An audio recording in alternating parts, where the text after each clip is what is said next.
तुमने बिल्कुल सही कहा सुमन। बहू कभी बेटी नहीं बन सकती।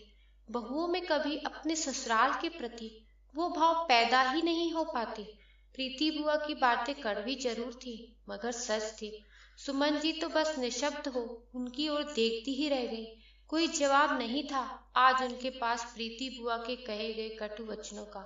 तुम जाओ बहू जाओ अपने मायके में, यहाँ संभाल लूंगी।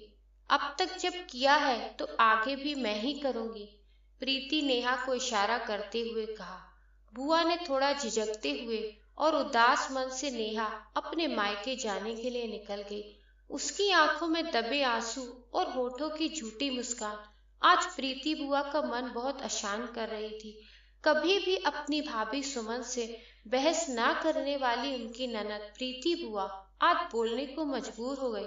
सुमन देवी को उस घर में बहू बनकर आए लगभग 30 वर्ष बीत चुके थे।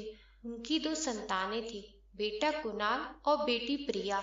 जहाँ कुणाल पेशे से एक चार्टर्ड अकाउंटेंट था, वहीं प्रिया एमकॉम फाइनल ईयर में पढ़ रही थी।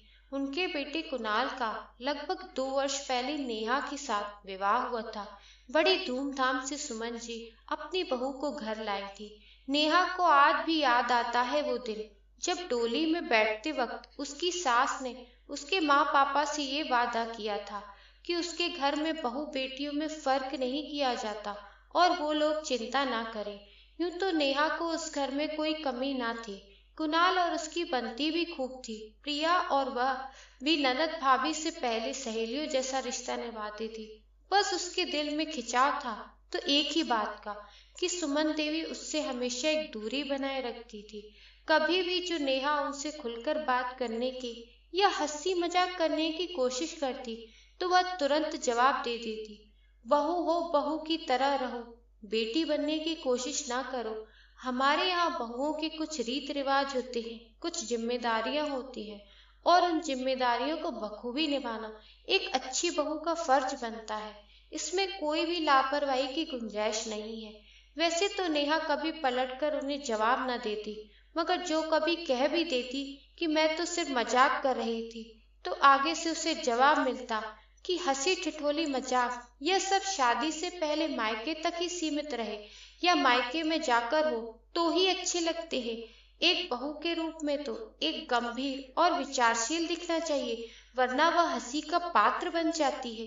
एक बार तो नेहा ने कह भी दिया कि वह तो सिर्फ उन्हीं से हंसी मजाक करती है, कहीं बाहर तो उसे आदत भी नहीं यूं ठिठोली करने की। जिस पर सुमन जी ने उसे एक तरफ से जवाब दिया कि वो उसकी सास है, कोई उसकी माँ नहीं जो जब चाहे उसके आंचल में छिपकर बच्चों से हरकतें करने लगेगी। शादी के इन 2 सालों में ही ये बात सुमन देवी इतनी बार नेहा को सुना चुकी थी कि वो अब अपनी माँ की चहकती गुड़िया से एक गंभीर बहू बन चुकी थी। प्रीति बुआ उसी शहर में रहती थी, इसीलिए उनके घर उनका अक्सर आना जाना था। वो जब भी आती घर में लहर सी दौड़ जाती। सुमन जी भी उनके आने से बहुत खुश हुआ करती थी। आखिर उनकी प्यारी ननद ने उनके वैवाहिक जीवन के सफर में उनका खूब साथ निभाया था। आज भी उन्हें याद थे वो दिन जब प्रीति अपनी माँ से छिप छिप कर उनके साथ उनके कमरे में हंसी ठिठोली किया करती थी। सुमन देवी की सास तो जरा कड़क स्वभाव की थी, मगर प्रीति की समझदारी और सूझबूझ के चलते सुमन जी का उस घर में एक बहू का सफर बड़ी ही आसानी से कटा था।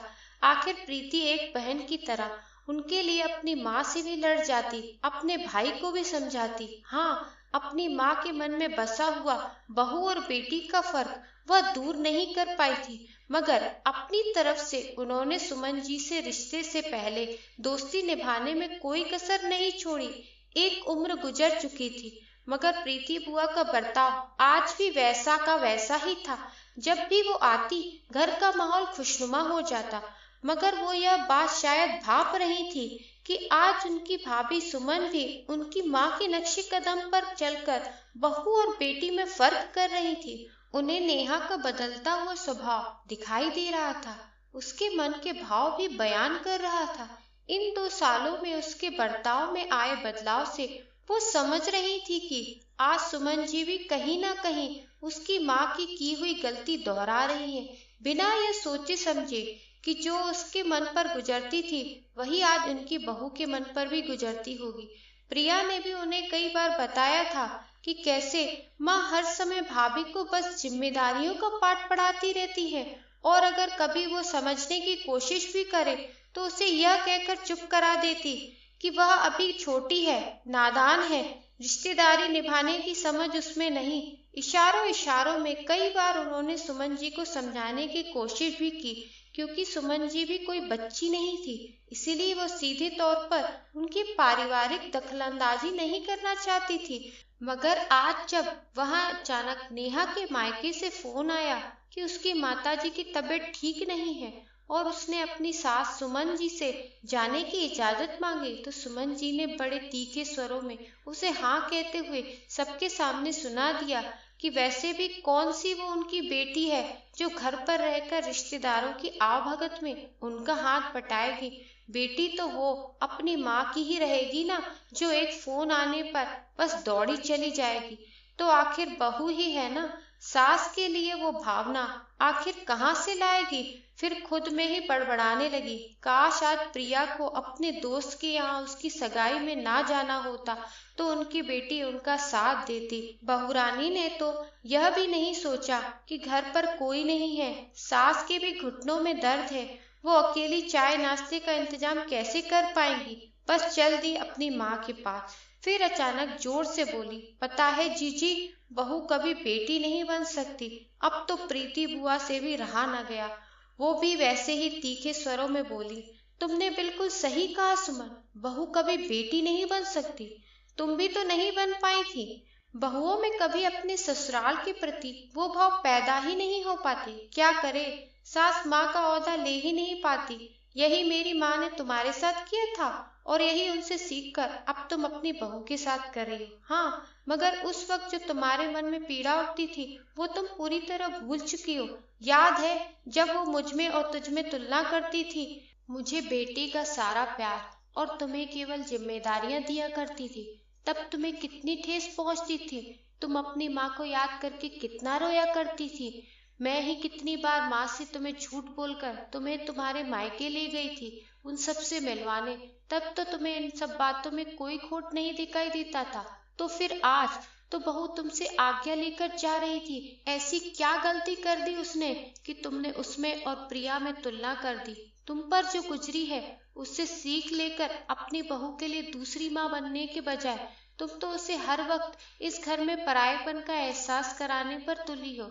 तो फिर उससे कैसे यह अपेक्षा करती हो कि वो तुम्हारे प्रति अपनेपन का भाव अपने मन में पैदा करे जो उसके माँ के प्रति उसके मन में है। आखिर उसकी माँ ही तो है जो उसे पराया नहीं मानती। प्रिया तुम्हारा साथ नहीं दे सकती मेहमानों की आवभगत में, क्योंकि उसे एक सहेली की सगाई में जाना है, लेकिन बहू अगर अपनी बीमार माँ का हाल पूछने थोड़ी देर चली गई तो इस छोटी सी बात पर तुमने इतना बड़ा मसला बना दिया। क्या तुम मुझे बता सकती हो कि प्रिया की सहेली की सगाई जरूरी थी या एक बेटी के लिए तुम्हारे मन का प्यार, जिसके चलते उसके लिए तो तुम्हारे मुंह से कुछ भी नहीं निकला। मैं पहले भी तुम्हारा यह पक्षपाती रवैया कई बार देख चुकी हूँ, मगर कुछ कहना नहीं चाहती थी, क्योंकि मुझे अब उम्र के इस पड़ाव पर किसी के घर में दखलंदाजी करने में कोई रुचि नहीं। मगर आज जो तुमने बहू को इतनी खरी खोटी सुना दी तो मुझसे चुप न रहा गया।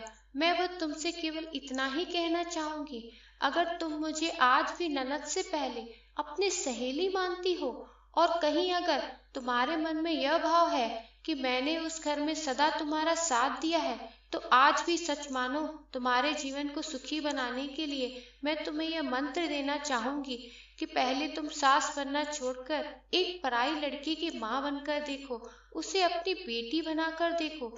फिर जो कहना पड़े कि बहू बेटी नहीं बन सकती तो मैं मानूं। जब तुम माँ बनोगी ही नहीं तो उस बेचारी में बेटी के भाव पैदा कहाँ से होंगे। और खास तौर पर तुम जैसी जिम्मेदार और समझदार औरत से तो मुझे यह उम्मीद नहीं थी कि तुम अपनी बहू के साथ ऐसा सलूक कर बैठोगी। मगर जीजी, आप नहीं जानती, मैंने तो नेहा को पूरी छूट दे रखी है। वह अपनी मर्जी से आती जाती है, सबसे मिलती जुलती है। कुणाल के साथ बाहर आती जाती है। मैंने कब उसे किसी बात के लिए टोका है? सुमन जी ने तर्क दिया। टोका तो तुमने कभी नहीं, मगर स्वीकार भी तो नहीं किया। हर बार जब वह कहीं जाती तो तुम उसे रोकती तो नहीं हो, मगर तुम्हारे भाव से तो पता चल ही जाता है कि तुम्हें उसका यह सब करना नागवार गुजरता है। मैं जब भी सुनती हूँ तुम उसको बस एक बहू का पाठ पढ़ा रही होती हो, तो फिर अगर उसकी आंखों में आंसू अपनी माँ के लिए आते हैं तो तुम्हें क्यों पीड़ा उठ रही है? मैं आज तुमसे पूछती हूँ कि कल अगर प्रिया के विवाह के बाद उसकी सास भी उसे हर वक्त इसी तरह से बहू की जिम्मेदारियां ही समझाती रहेगी, तो क्या तुम उसकी आंखों की चमक और होठों की मुस्कान जाती हुई बर्दाश्त कर पाओगी? अगर नहीं तो फिर तुम्हें भी नेहा के साथ यह सब करने का कोई हक नहीं है। प्रीति बुआ की बातें कड़वी जरूर थी, मगर सच थी। सुमन जी तो बस निशब्द हो उनकी ओर देखती ही रह गई। कोई जवाब नहीं था आज उनके पास प्रीति बुआ के कहे गए कटु वचनों का। जैसे एक गहन सोच में डूबी थी वो। इतने में नेहा का फोन आया। डरते डरते वह बोली, माँ जी, मम्मी की तबीयत ज्यादा ही खराब है, अस्पताल लेकर जाना पड़ेगा। आप इजाजत दे तो? हाँ हाँ, क्यों नहीं बेटा, तुम उनके पास ही रहो, उनकी देखभाल करो। यहाँ मैं हूँ, सब संभाल लूंगी। प्रिया के आते ही उसे भी तुम्हारी मदद को भेज दूंगी, तुम चिंता ना करो। सुमन जी ने उसकी बात बीच में ही काटते हुए कहा। जीजी ना जाने क्यों सास बनते ही मैं अपना बहू का वो कठिन सफर भूल गई जब मैं ससुराल में माँ के लिए तड़पती थी। सच कहूँ, इन 2 सालों में मैं खुद में ही एक परायापन महसूस कर रही थी, मगर असमंजस में थी, और इसी असमंजस के चलते बहू के साथ ऐसा सौतेला व्यवहार कर बैठी। जीजी, आपने कृष्ण बनकर तब भी इस अर्जुन की सहायता की थी, और आज एक बार फिर मुझे सुखी जीवन का पाठ पढ़ाया। जाने अनजाने में जो मैंने आज आपका दिल दुखाया, उसके लिए हो सके तो आप भी मुझे क्षमा कर दीजिए। ठीक है सुमन, अब जाओ रसोई में अपनी ननद के लिए चाय बनाकर लाओ। प्रीति बुआ ने अपने उसे मजाकिया अंदाज में कहते हुए उन्हें गले लगा लिया। आशा करती हूँ छोटी सी कहानी आपको पसंद आई होगी। इस कहानी के बारे में आपकी क्या राय है कमेंट सेक्शन में जरूर बताएं। वीडियो पसंद आया हो तो प्लीज इसे लाइक करें, शेयर करें, चैनल को सब्सक्राइब करें। इस वीडियो को प्यार से सुनने के लिए आपका बहुत बहुत धन्यवाद।